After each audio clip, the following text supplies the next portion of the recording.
हो जाने वाली है गिरफ्तार।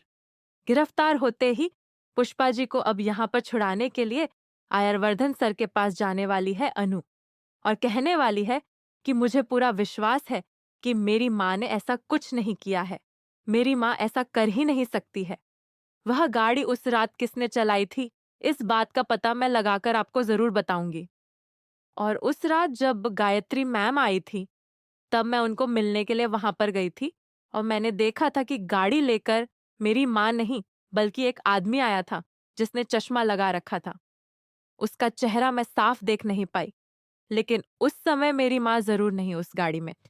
आरवर्धन गुस्से में आता है और कहता है कि तो तुम्हारी माँ नहीं थी, तो फिर यह सच्चाई सामने आ गई है और तुम्हारी माँ ही उस गाड़ी को चला रही थी। ऐसा पुलिस वाले और यहाँ पर सीआईडी कह रही है। अब यहाँ पर सीआईडी की जांच के बाद अब यहाँ पर आर्यवर्धन जो है बहुत ज्यादा गुस्से में आ जाने वाला है।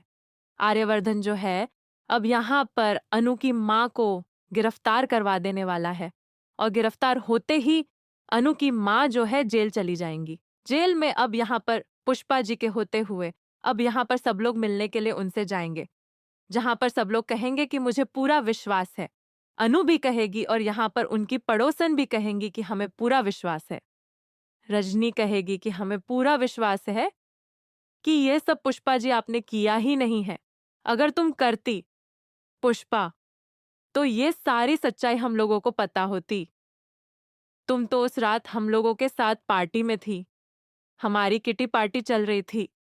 हम लोग घर में एंजॉय कर रहे थे, खाना खा रहे थे। लेकिन फिर ये एक्सीडेंट जब हुआ, तब तुम वहां पर थी ही नहीं। तुम्हारे फंसने का कोई सवाल ही नहीं उठता है। लेकिन अब यहाँ पर जो अनु है वो यहाँ पर सारी सच्चाई सुनने के बाद पहुंच जाती है आर्यवर्धन सर के पास और कहती है कि ये देखिए, मेरे यहाँ की सारी औरतें कह रही हैं कि मेरी माँ उस दिन पार्टी कर रही थी और इसके पीछे मेरी माँ पुष्पा का हाथ नहीं बल्कि कोई और है। अब यहाँ पर आर्यवर्धन जो है अनु की बात को मान लेगा और कहेगा, ठीक है अनु, अगर ऐसी बात है तो मैं तुम्हारी पूरी यहाँ पर मदद करूंगा, तुम्हारा साथ दूंगा और मुझे इस सच्चाई का पता लगाना है कि आखिरकार उस रात कौन था जो मेरी माँ के ऊपर ये गाड़ी से टक्कर मार के चला गया। अब यहाँ पर सच्चाई का खुलासा होगा और जो झेंडे है वह कहेगा कि पुष्पा जी को मैं जेल में देख ही नहीं सकता और इसीलिए यहाँ पर झेंडे सारी सच्चाई जो है बताता हुआ नजर आने वाला है आर्यवर्धन को और सबूत के साथ यहाँ पर मीरा का सच भी बता देने वाला है आर्यवर्धन को। झंडे बताएगा मीरा की सारी सच्चाई आर्यवर्धन को। आर्यवर्धन के सामने जब मीरा की सच्चाई यहाँ पर आएगी तो वो देख लेंगे कि भाई यहाँ पर रघु के साथ मिलकर मीरा ने करवाया था आर्यवर्धन की माँ गायत्री देवी का एक्सीडेंट। और यह सच्चाई जब झंडे बता देगा, क्योंकि झंडे जो है वह भले ही पुष्पा जी को कभी भी और अनु को पसंद ना करता हो, लेकिन वो जानता है कि पुष्पा जी दिल की बहुत साफ और यहाँ पर बहुत ही सीधी औरत है। भले ही वह थोड़ा ज्यादा बोलती हैं, लेकिन उनको फंसाना और उनको जेल भेजना ये बहुत बड़ी बात हो जाएगी। इसलिए झेंडे मीरा से कहता है कि या तो आप यह साजिश खत्म करो, वरना मैं जाकर सारी सच्चाई आज आर्यवर्धन को बता दूंगा।